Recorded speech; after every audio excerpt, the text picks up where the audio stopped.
welcome to Harry's show. I'm here today with Harry Dovillier. Harry, can you introduce yourself and tell us a little bit about yourself? Yes, my name is Harry Dovillier, and I am an accountant, practice accounting for the last 33 years, and I have a home health aid licensed home care agency since 1991, and I've been practiced since 91, and but initially I was in accounting and practiced accounting for some time before I opened the home health aids agency, and pretty much familiar with the law and the tax code. And there we are. Great. So, Harry, why don't you introduce what we're going to be talking about today?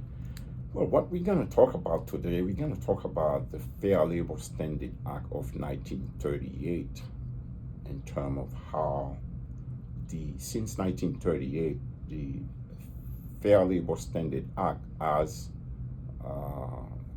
right to employee a private right of actions where the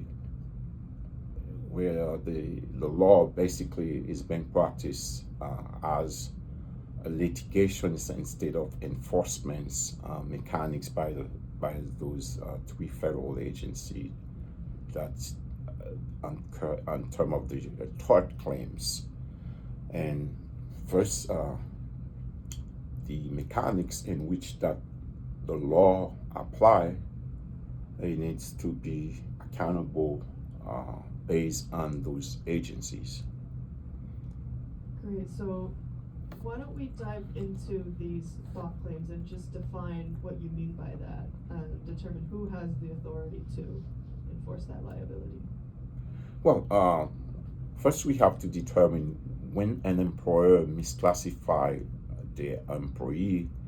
It's basically an enforcement that only can be used by the Department of Labor after an audit.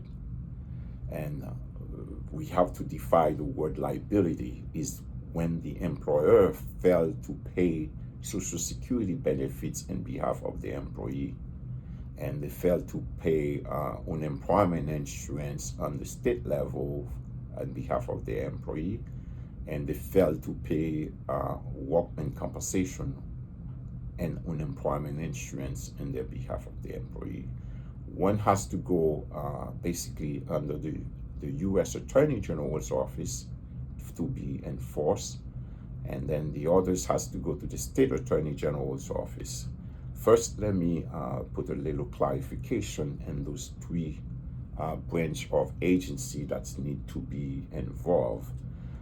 We have to define the tort claims under the only federal agency can use those code, which is the 28 USC 1324, which is and the other is the 28 USC 2672 SE, where there's only the federal agency can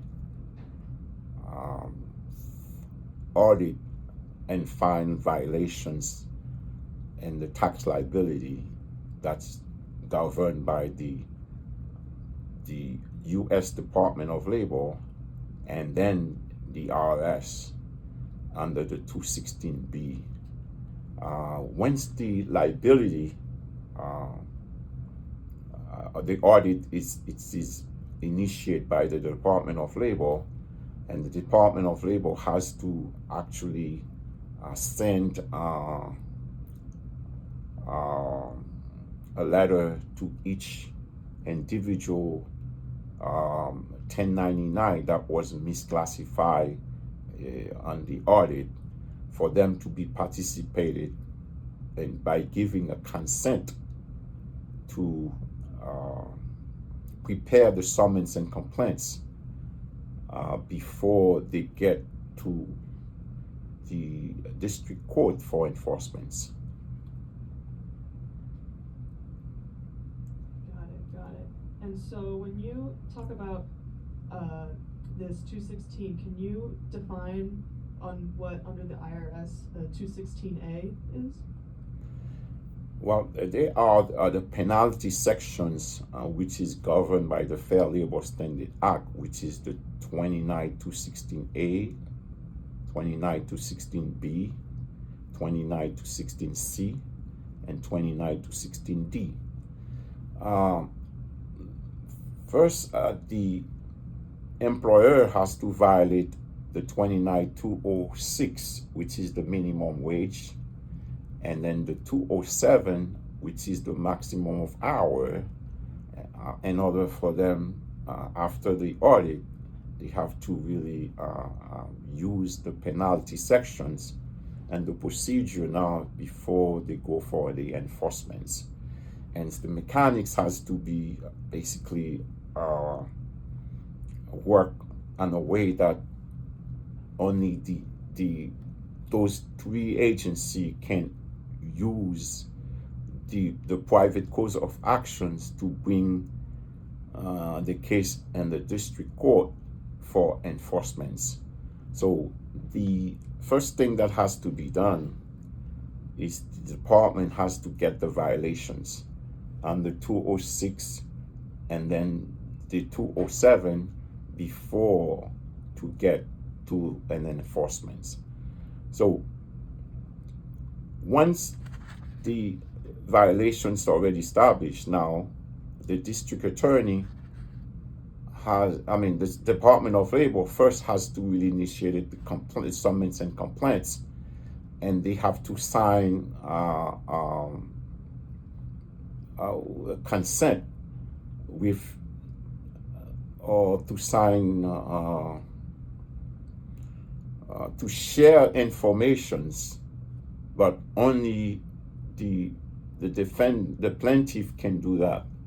The plaintiff has to sign a consent under the Department of Labor for the summons and complaints, and the IRS have to sign the same consent with the IRS, and they have to sign the same consent with the Attorney General's office, because the U.S. Department have to sign a power of attorney under the code called the 2848 for them to bring the case as an ex parte motion in front of the judge to bring the corporate officer into justice because of the fact that the corporate officer failed to pay Social Security benefits on behalf of the employee. And this is how the process works. Got it. So, Harry, we have a couple of cases that we're going to be going over today. Can you tell us a little bit about the background on Crouch versus Guardian Angel Nursing?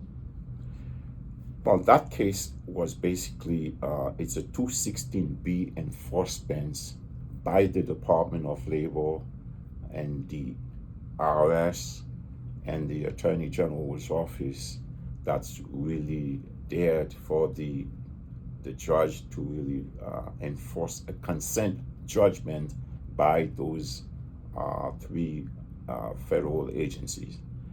And the tax liability that's really calculated and the violations that's already encountered onto the audit by the Department of Labor, which trigger to the 216B as the private cause of actions. But in order to do that, the employee has to sign a consent to change the violations from a 1099 to a W-2 form, because only the taxpayer and their Social Security number can open the tax return. And that's what they have to sign the consent with those three federal agencies to have the whole process work. First, the Department of Labor will have to prepare the summons and complaints, and they have to use certain form, and that form basically they call one of the form called they have to do a GS-44, And that GS-44, that's where the Social Security has to be established under the code called the 28 U.S. 1331, which is a federal questions. The federal questions is basically there are the tax liability for enforcement, but as the government is the plaintiff and the government is the defendant, because the Social Security, which the employee get, it belongs to the government, and the federal ID number, that's the employer get as the beneficiary to the corporations, it's belong to the government. So that's what is a federal questions, as the employee is the beneficiary, but it become the United States government against the corporate officer under 29-216A. And then now the IRS has to sign a consent to share information between the three of them,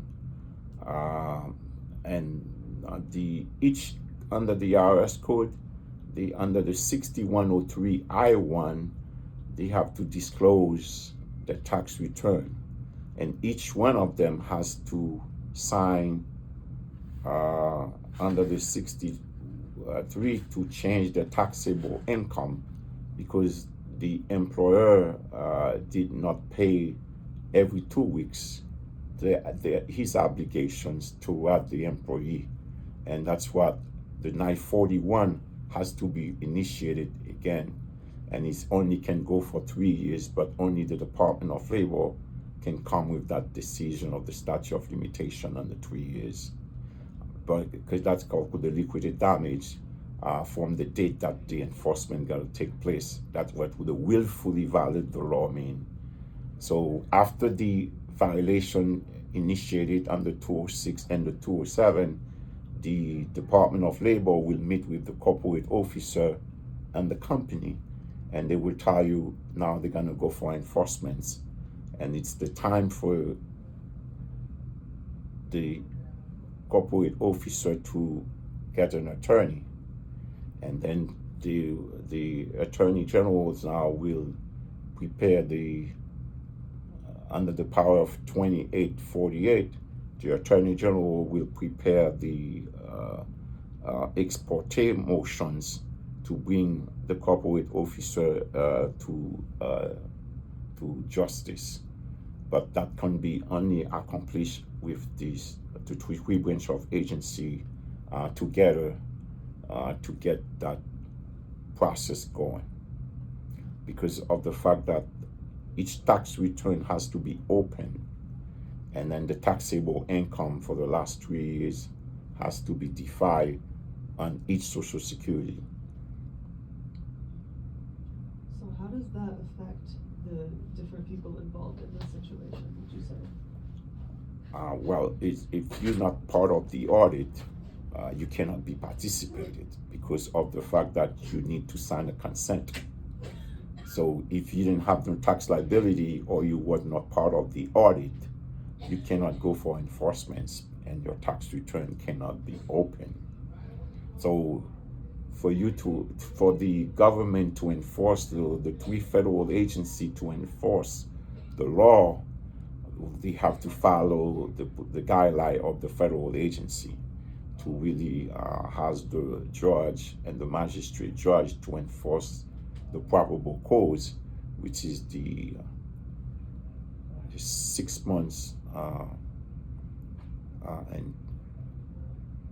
and then to have the restitution and the liquidated damage sent to the IRS on the Treasury Department, and then each individual taxpayers now has to get their taxes amended to the taxable income for each individual one. So how would you connect this specifically with the case of Crouch versus Guardian Angel Nursing? Well, in Crouch versus Angel Nursing, you could say that they were like, the audit was basically done, and the judges enter consent judgments and liquidated damage against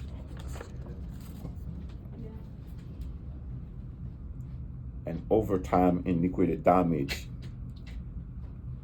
and that's happened in October 4, 2009, by determining that the enforcement of these basically it's already consent by those federal agency, and those federal agency already, the IRS and the Department of Labor, and then to enter the judgments, 2.2 million for overtime and liquidated damage. That's basically the role of the district court to make sure that the federal agency follow the law, and then the money now has to go to the IRS under the Department of Labor to supervise the money. So what's the fallout of all of this? What's the aftermath? Well, the aftermath is that each individual employee now has to really get to amend the tax return, and then the money goes to the Social Security benefits. Then they have, when they become 65, they could collect their Social Security benefits, and that's the what they call by misclassification of worker, to bring this case to the end. It's when the employer failed to pay Social Security of the 7.65 and every 2 weeks from their employee, and then the Medicare is 1.45, and that part goes to the federal through the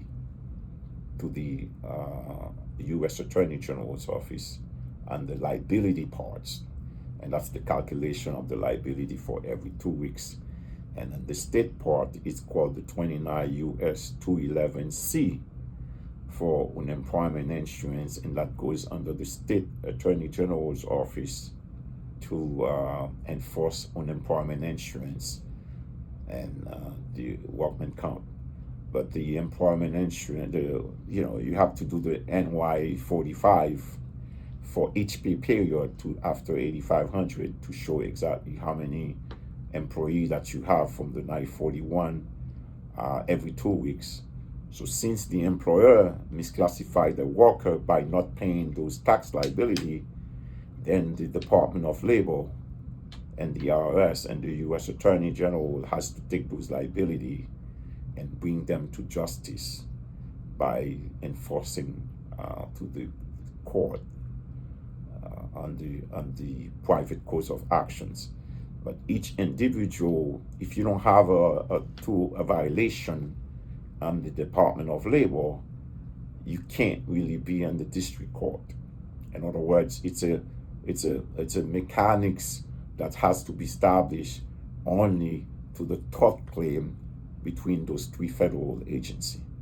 The U.S. Attorney General's office, which is under the 2848, and then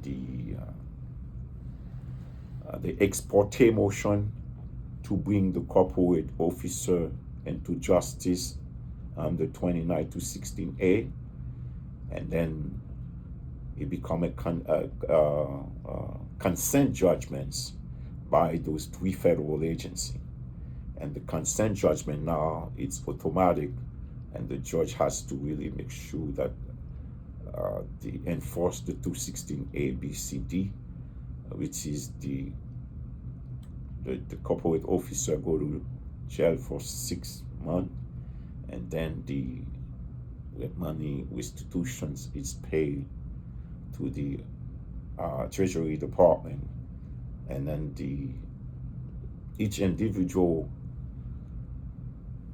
consent has to be presented against the employer on their Social Security, against the defendant and the corporate officer, and it become the United States versus the corporate officer because of the fact that the money did not pay every 2 weeks on the tax liability. And this is the enforcement of the tort claims. Only those federal agencies can enforce the private cause of actions under 216B. Great. And can you draw any comparisons between the Crouch versus Guardian Angel nursing case versus compared to the Wilson versus Guardian Angel nursing?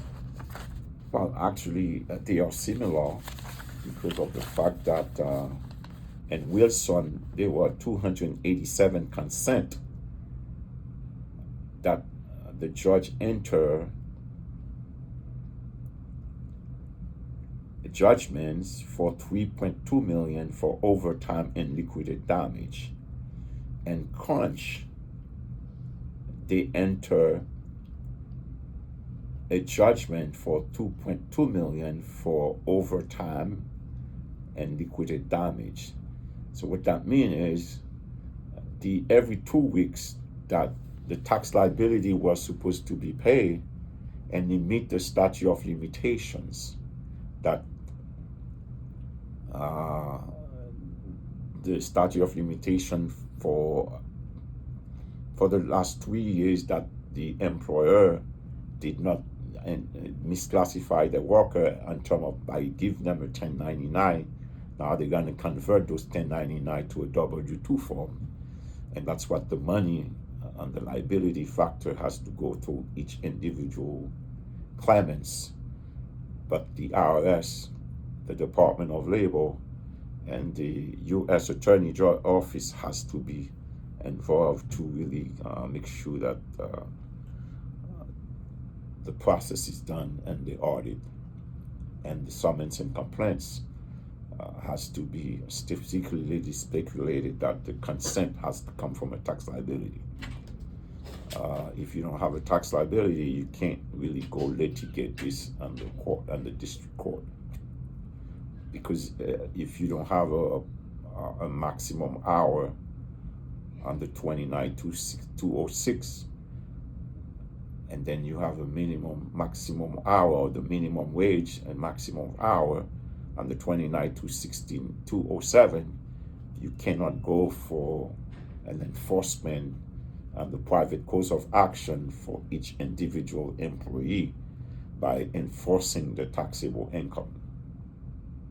So, in the event that this procedure isn't done through the right channels, can people who aren't directly involved in this be negatively affected in any way, would you say? Well, that's called the public safety, because if someone asks you to disclose someone's social security, date of birth, and they ask you to disclose their name without consent, that means a violation of the 14 amendments of that employee, and then a violation of the 14th Amendment of the employer and the corporate officer, because of the fact that there are no consent to enforce, there are no disclosure, because I voluntarily give you someone's name and someone's social security without their approval,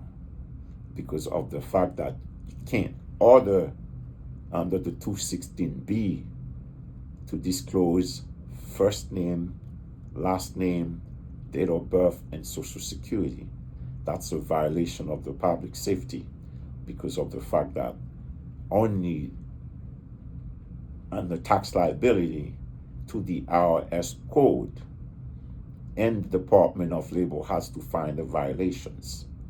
First under 206 and the 207 before they could trigger for an enforcement under 216B. Therefore, that will be a violation, the 14th Amendment of the Constitution. That will be the due process of the law, because a liability can only calculate it by the Department of Labor. And then the IRS and the Attorney General's office can only use it, because they have the state liability and they have the federal liability. The federal liability, that's what they call FICA, which is FICA, which is the Federal Insurance Contributions Act, which is governed under the tort claims, because only a federal agency can get those data and to present those claims. Only a federal agency can present those claims under merits and to the district court under 216B. Otherwise, it will be a violations of the constitutions, because the law said to present under district court, you must have what they call by the probable cause, and you have to really have the law, the constitutions, and the treaty, because Congress did not make the law for the judge to disobey what Congress said, because Congress make it under merits that you have to have what they call the subject matter jurisdictions, which is the law itself, and the subject and the merits. In other words, the tax liability has to be calculated under form called the 28-1331, which is called the subject matter jurisdiction. That's what bring the court, the law and the code to be enforced, which is only a federal agency can use those tax liability for enforcements. So it cannot be predetermined by the court or by the attorney, because the calculations on the 29 216B, it's a penalty sections, and the penalty section has to really use to become a consent judgment by two federal agencies, which is three federal agencies. And those three federal agencies are the IRS, the U.S. Department of Labor, and the which is the tort claims that really govern under the 1346, and then the 2672 SE.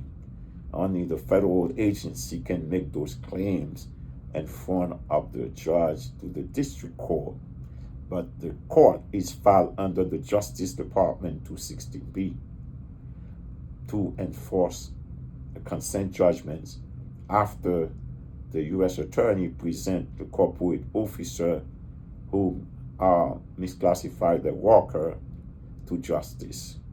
And that's what it come to the 29 to 16A, B, C, D, can only used by a federal agency. It cannot be used by a private individual. It only can be used when there are violations. And those violations has to be established basically by three federal agencies, and then the enforcement is the Justice Department under 216B to enforce the consent judgments. Has these laws and procedures evolved or changed over time, especially since these cases that we just discussed have closed in 2009 and 2008, compared to how they are now in the year 2024? Well, I mean, you have to follow the procedure in which that the case are presented in front of the judge, basically. First, you need to follow the procedure. The procedure is the certain form. It's like you're doing a tax return. If you're doing a tax return, you have to follow the procedure in which the IRS are established for the employer to really complete. In other words, if the employer were to really complete a 941 every quarter, and then they didn't do that, that when the employer really at the end of the year, instead of produce a W-2 form on behalf of the employee, they produce a 1099.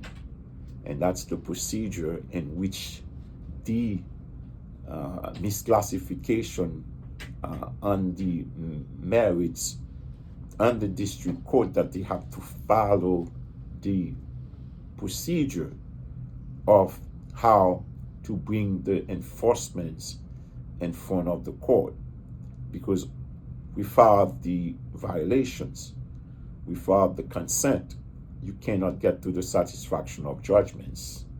You cannot get to open those tax returns. So it is really disturbing to see that they have so many cases that's not follow the procedure into the federal government, and right now that's still pending into the district court because of the fact that they don't follow the procedure, which is the lack of subject matter jurisdictions, which is the lack of personal jurisdictions, which is the lack of merits, because of the fact that the violations was not established, and the law, the constitutions, and the treaty is not follow the constitutions. And we need to go deeper by make sure that the law, those law that is since 1938, has been followed in the right way, that the constitutions can be followed by the court specifically, because there's a lot of use of power because of the fact that the law is not being basically used on the merits of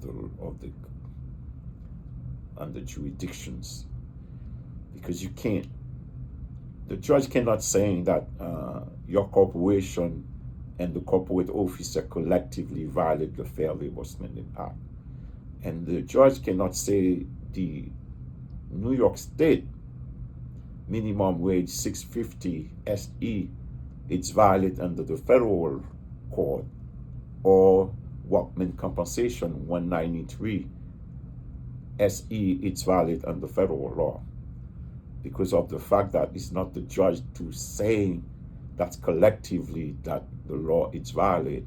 It has to be the agency itself to establish the tax liability, and the tax liability has to come under the Department of Labor Regulation Chapter 8, which is the 201 to 219, and the 216A, it's the penalty sections. And once this audit is established, then they will go for the 16 for enforcements.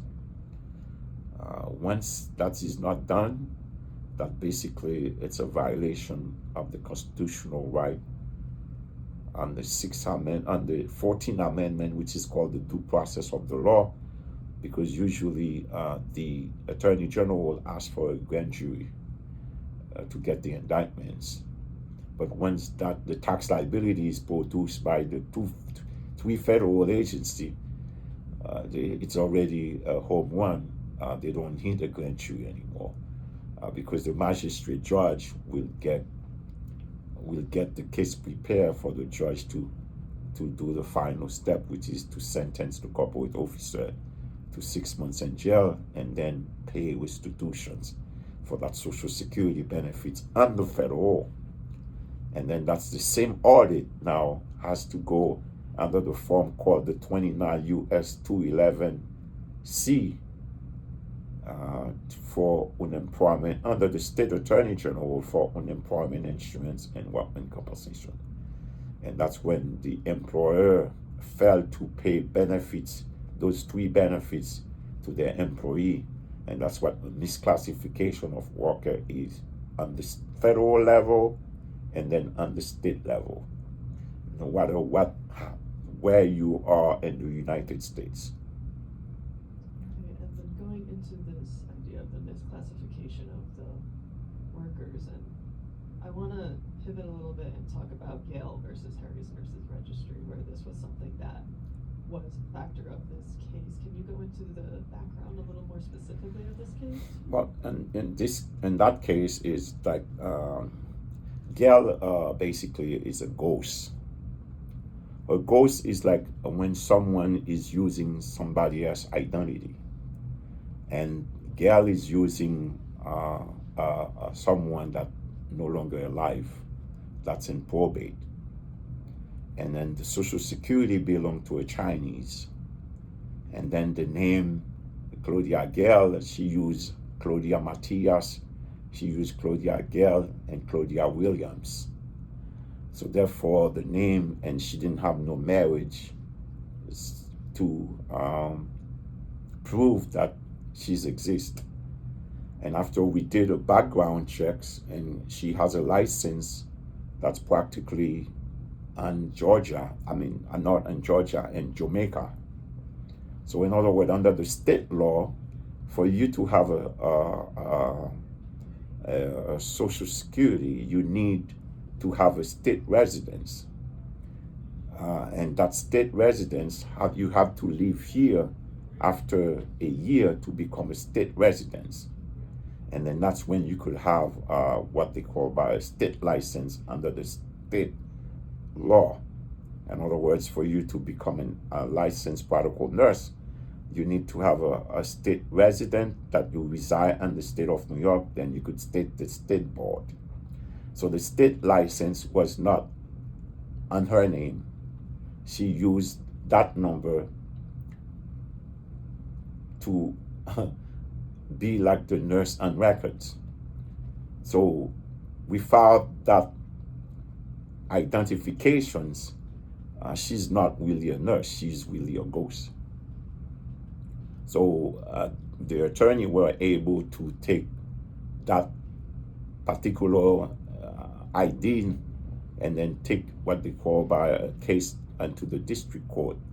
But usually on the tax liability, you have to have a probable cause to the U.S. Attorney General's office, and you have to sign a consent under 2848, a power of attorney, in order for you to get a case number, and it has to be audited from the federal agency. And those federal agency has to be the U.S. Department of Labor and the IRS and the U.S. Attorney General's office in order for you to get a case number under the Fair Labor Standards Act or give you the private cause of actions. And in this case, the violations weren't found under these federal agencies, is that right? No, this case there are no federal agency violation and audit to determine a tax liability. There are no tax liability except the 1099 that was issued to that fake name and that fake Social Security that she encountered to be by Harris Nurses Registry. So then what happens now that we have this ghost of a person that is a part of this case? What's the result of all of this? Well, right now the case it's been litigated since November 2007, and there were basically the law firm Levitt and Moritz, which were represented by attorney Jonathan Bernstein. That's really litigated the case for over 17 years, and in 2000 I went to every channel, and when the judge is giving summary judgments in 3/9/2009, I did a pro se motions to tell the judge that I have prior audit from the Department of Labor that many nurses, and prior to 2009, I have a decision from a Judge Bell in 1999 that said nurses at Harris Nurses Registry are independent contractor. So therefore, they're not entitled for Social Security benefits, and they're not entitled for workman compensation, and they were not entitled for unemployment insurance. That was a decision in 1999. Until when the attorney present this case to the federal court in 11/7/2007, and I believe from that get a district court under the federal law, they call it the GS 44, to be filed the case under the Rule 12A3. It is a pre-trial motion that has to be done under the Attorney General's office in order for you to bring the case into the district court for enforcement. So therefore, the case is obtained by fraud on the court, because if the court is assigned a case without a probable cause under Fair Labor Standards Act against Harris Nurses Registry and Harry Dovillier, the corporate officer, that's a violation of the 14th Amendment, because of the fact that they said the violation was take place in 11/7. Only thing that was given, it was only a 1099 issue to that fake name called Claudia Gell. So therefore, the violation of the 14th Amendment, the due process of the law, and the constitutional right of Harris Nurses Registry and Harry Dovillier was already violated by taking,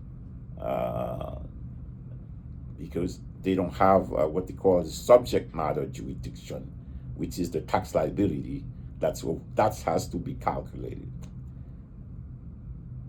Harry, do you think there's any type of motivation behind this? Do you think this was an intentional act in trying to gain an upper hand at something, or an honest mistake? What do you think was the motivation behind the attorney and the ghost individuals to make these decisions? Well, those were really, in this case here, I find there are two schemes. First, one scheme under Social Security, because you can't make up a Social Security for someone. And then the nurse at the office that was the supervisor are the one who play the role of the ghost.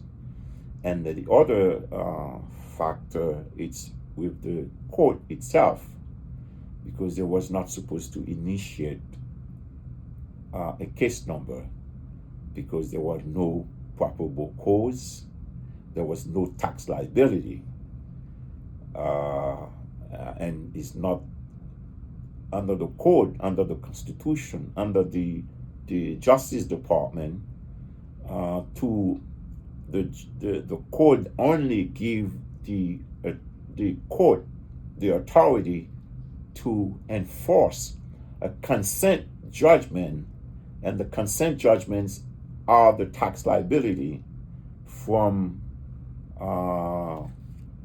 audit that initiated by those three federal agents.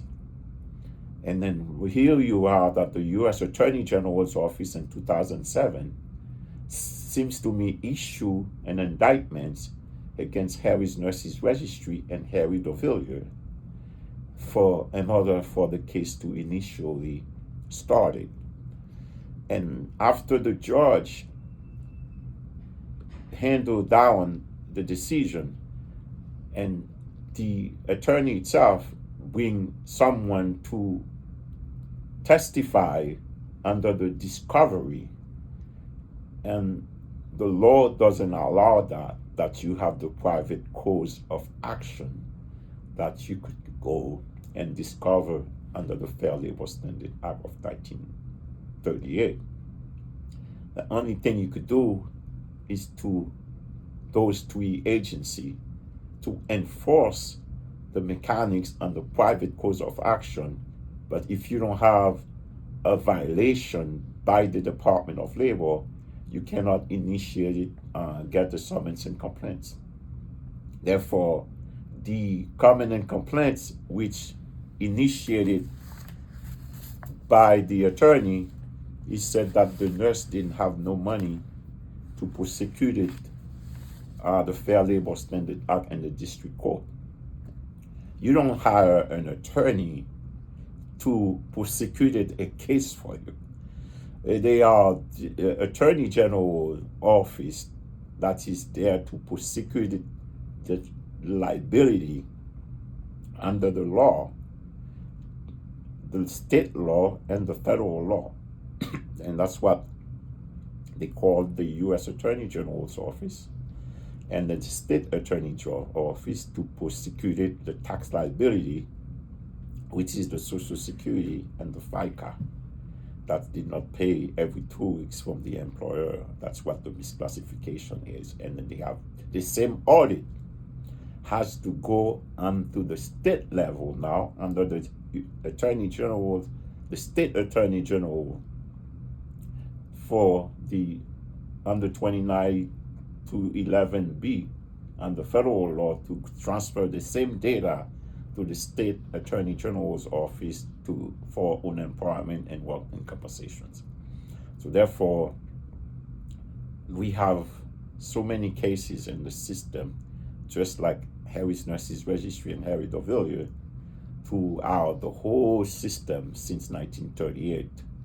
It would be unbelievable to get to the district court without a tax liability and then to get a case number. Yeah, well, Harry, I was really drawn to something you said earlier about how all of this is just a great misuse of power and abuse of power, and to consider the fact that there are so many cases since 1938 that have just had these proceedings just done entirely incorrectly is really frustrating to think about. Do you think in this situation, especially going back to you referring to this as a scheme between especially the Justice Department and the attorney, is there any one individual that is responsible or to blame? Is there more of a conjoint effort? Who does this all boil down to? Well, actually, in 1945, we have a great senator.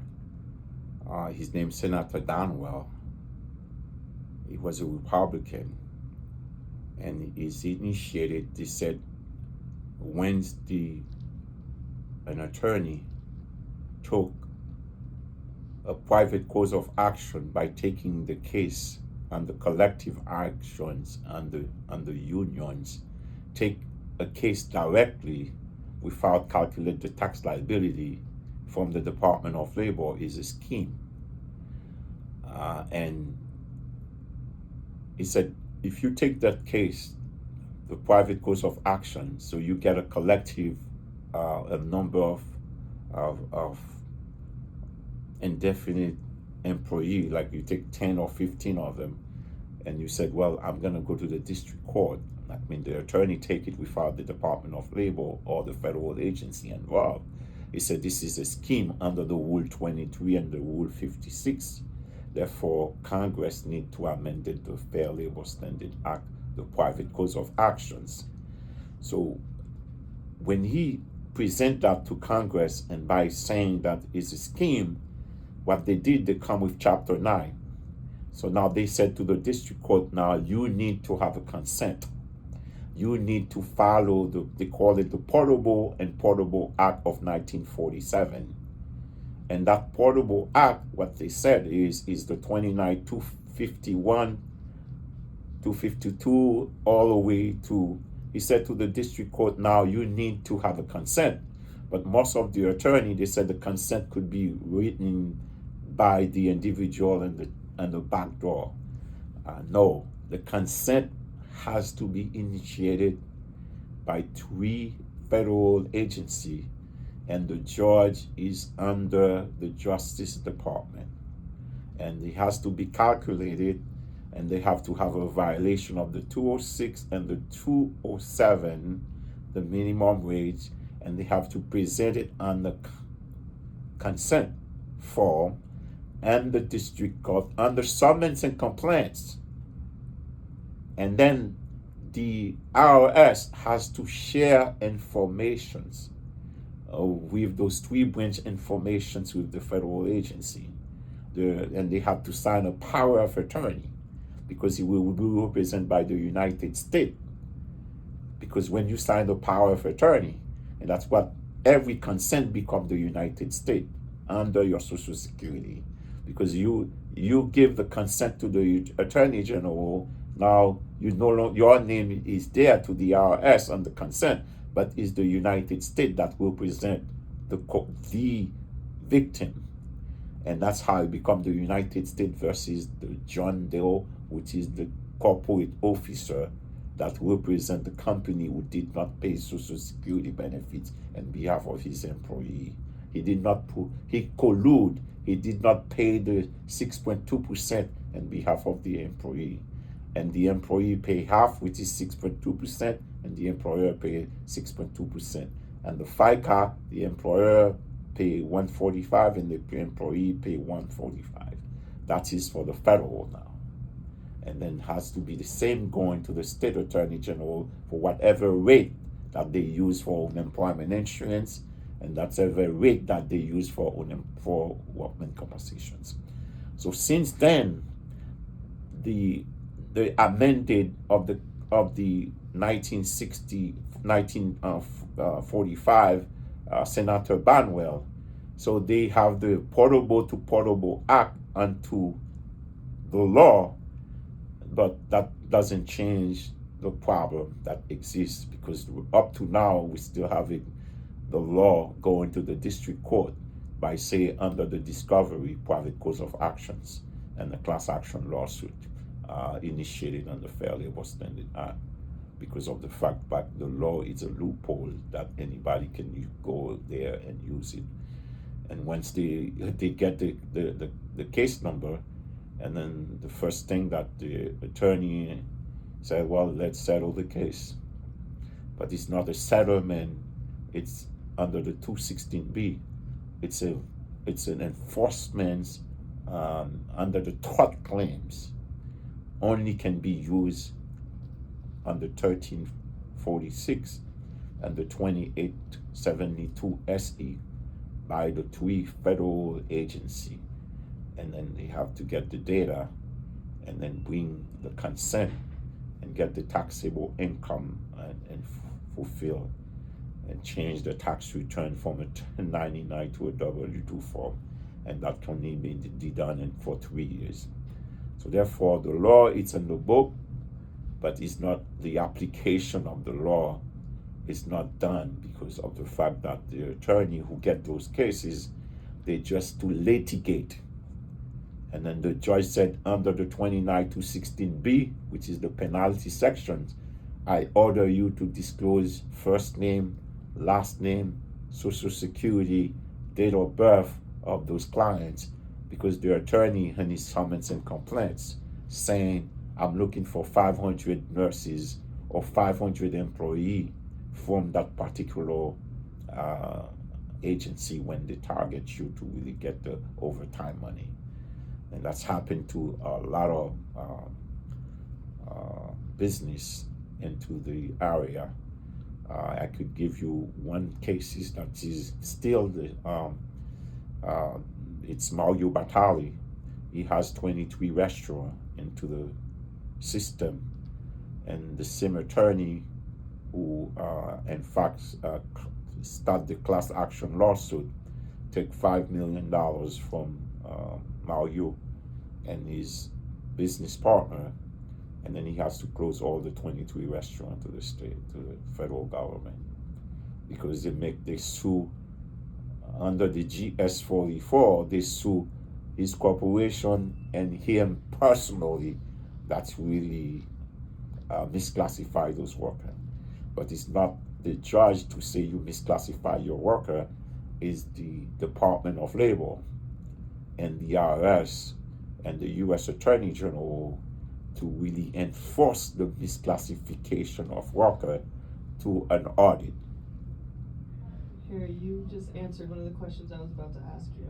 I wanted to talk a bit about how these cases affect the legacy of these corporations, and to hear the story about that business shutting down as a result is so heartbreaking to think about how many corporations and businesses are experiencing these negative effects, and what can we do to prevent this? Can we take any action on our end of the stick? Is there anything that we're able to do to prevent incidents like this negatively affecting these corporations?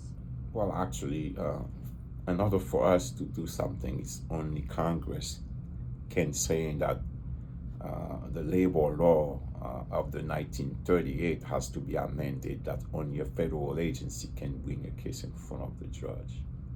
So once the Congress and the what they call by the private cause of actions, you don't have a right to be on the district court unless it's a federal agency.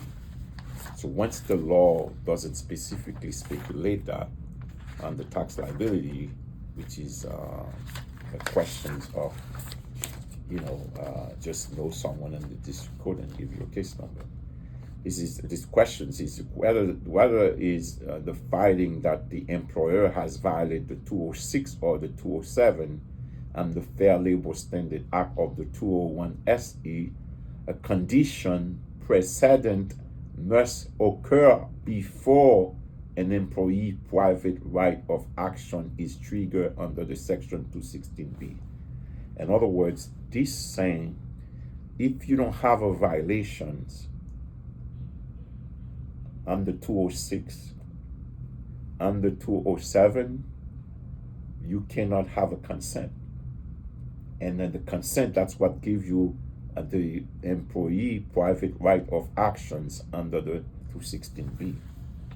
So most of the attorney, they believe that you could really write the consent and the back door and present it in front of the judge, and that's what the tax liability is. So the consent has to derive from a tax liability audit. And the consent is basically to go to the federal, and the same consent has to go to the state. So once the federal agency, which is the tort claims, and that's basically the answer, because those are technicality of form. Because once the employer complete the first quarter, they have to present it under 941 to the IRS, which is explain all the Social Security and name the first quarter, the second quarter, the third quarter, and the fourth quarter together to the W-2 form. And that's where you get the withholding and how many allowance each employee claims. And then that's how they calculate the federal, the state, and the city. But if you don't have a tax liability, you cannot misclassify a worker, because the misclassification is to turn the 1099 to a W-2 form. And that's what the enforcement of the mechanics is. The reason why it's private cause of action, because each individual employee has their own Social Security. And that Social Security is your trust account, because you cannot take my FICA and put it into somebody else's name. And that's what the job of the employer, to really get the 6.2% into my name when I become 65, then I will use the Social Security benefits. If I have a child that is underage, if I die, then they could collect my Social Security until they are in college or 21 years old. And then basically, that's is basically what is the federal law and the book. That's when you misclassify your worker, instead of giving the benefits to them while they are working 9 to 5. In case they fail in the job, they could collect unemployment and workman compensations. They could really collect it to the employer policy. That's really paid for them based on the taxes that's got to be collected, because they are state agency and federal agency that has to do in cooperations and to the tax liability to really enforce. So unless that is done, that basically the law has to be used by only a federal agency, then the loophole is still gonna be there, and nobody can really stop it unless that come to a case where they said if they go to the district court by suing you is the 14th Amendment or the 6 Amendments to just that to the court. In other words, we have to have, Gail and Harry's Nurses Registry went to court, to Supreme Court twice. One under the consent. We went under the consent on 2014, where we said Claudia Gail did not sign a consent, and the attorney present an affidavit, and the affidavit said that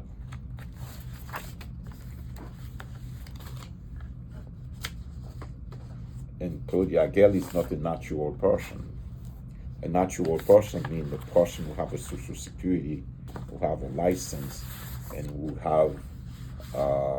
come to this country legally, because of the fact that you have to have what type of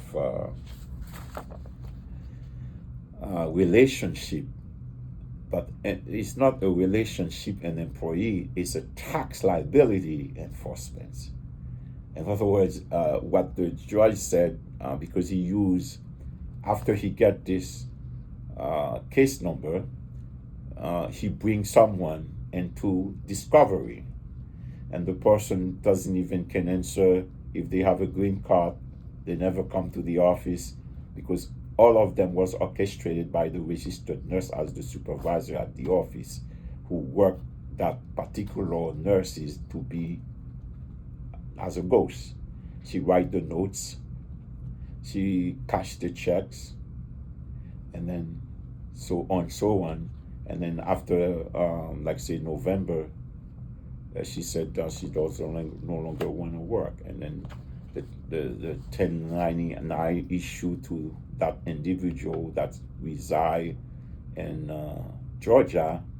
Now he present the class action lawsuit as the main defendants, and the main defendant said, I'm a plaintiff and I make to submit an affidavit to defendant motion summary judgments and authorize the actions as a person who acknowledged the fact to be sent in this affidavit. I was employed by the defendant as a licensed protocol nurse from February 2007 until November 2007. From February 2007 to November 2007. So in February, she completed the applications, and the same nurse have Claudia Matias as a driver license, Claudia Gale as a driver license, and then a license that is used in Jamaica. That's mean the person have a New York driver license address in New York State, and they have a Jamaica address onto the license. And that Jamaica address that was practicing nursing into the state of New York. And then the law said that Social Security that she has and that application was supposed to be a Social Security benefits to her, where the Social Security doesn't even belong to her. That's called identity theft. After the Homeland Security, if you work under somebody's name and Social Security, it is a violation of the Homeland Security, because it produced like you, and in fact using somebody else's identity. And then that Social Security belonged to a deceased person, and that deceased person is a Chinese person called Cheng, and the license doesn't belong to her because it's belonged to unknown person. And then now her identity cannot be found after we search the name Claudia Gale to the whole country, and it doesn't exist. And then that's how the case still, after 17 years or 18 years, still they put a mandate order that the case is closed, cannot be reopened. But right now we still have a case in the district court to open the mandate order. And then if the mandate order is open, then they will have to really address the constitutional of the 14th Amendment, the due process of the law, the 6th Amendment, and then to really have the case reversed.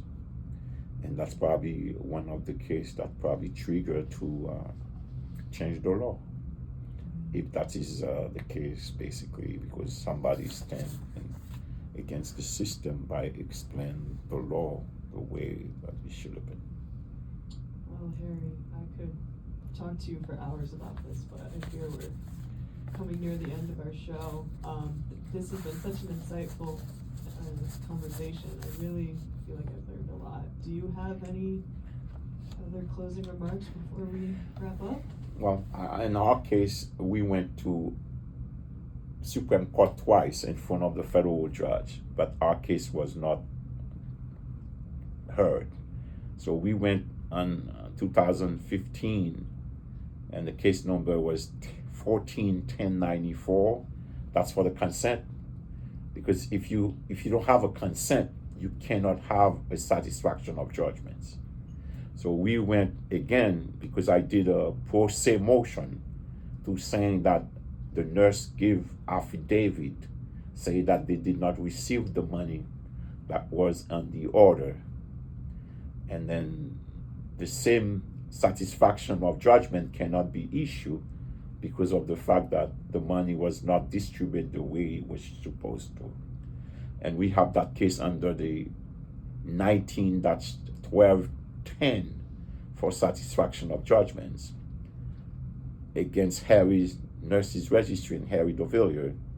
And we have the other case where they said that Harry Dovillier stole the money and he did not pay workman compensations and to the district court because the ghosts make representation to saying that there was $1 withdrawn from their workman compensation and the money was taken and not making to the state.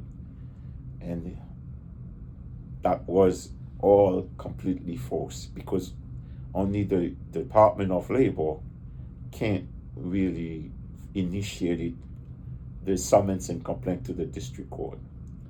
So therefore, I'll say anybody who really been harassed by the government or by any individual attorney to,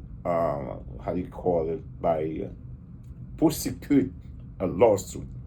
There is no such thing in the law that said, I'm going to prosecute a lawsuit. If it's a civil lawsuit, like the tax liability is a civil lawsuit.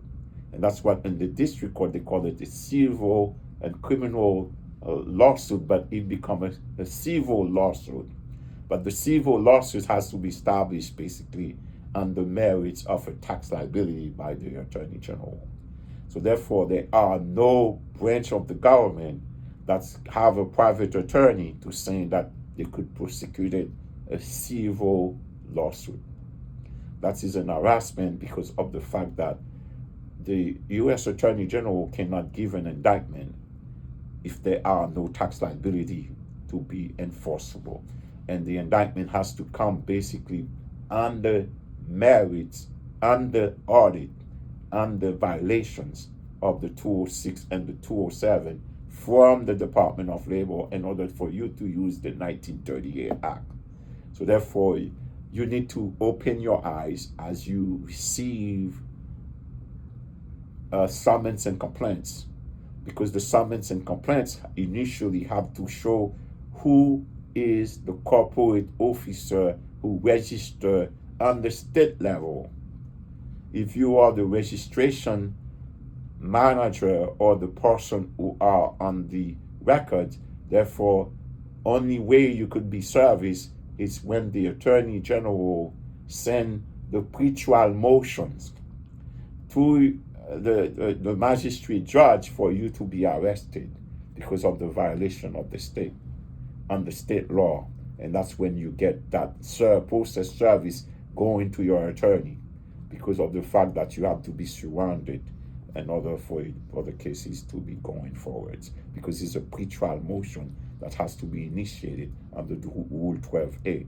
So I would say it is a lot of cases like this in the system, and then the law is not basically on the subject matter jurisdictions. We have the government as the plaintiff and the government as a defendant. Is a tax enforcement liability to be proved. So therefore, if you get harassed by the same case, you could try to get to the labor law attorney or to do your research, because of the fact that the attorneys mostly will not help you because they will say, well, they could do it in discovery, where the law itself, the code that the attorney used under 28-1331, it means that you have to have the law, the treaty by the federal government, and Congress has to really come to really change the aspect of that particular private cause of action under 216B, because it only can be used by a federal agency. Great. Well, Harry, this has been a wonderful conversation. Thank you for spending time with me to chat about this. Anywhere where people can find you or go to learn more about this? Any way you want to close out your show? Well, you could reach me under harryshomecare.com, or you could Google Harry's Nurses Registry, or you could follow me on Twitter and Facebook and Instagram, Harry Devilliers. And once you Google my name, then you could really find out the case, and the case is still going on. In other words, the case have a mandate on it, but the case is still in process, because right now they try to relieve the mandate order in order for the case to be reversed.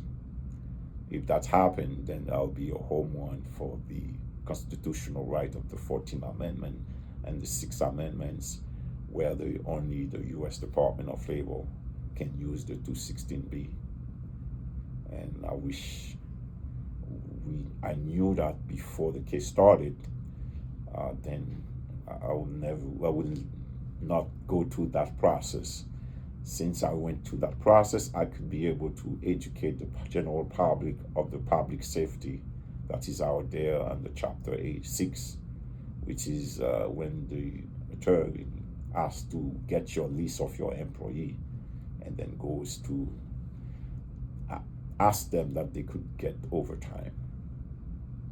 Well, Harry, I hope you keep fighting the good fight. It's been lovely chatting with you. Thank you so much for your time, and I hope you have a great rest of your week, and we'll see you soon. My pleasure, and thanks for listening. All right. How did you feel about that? That's great. That was great, yeah.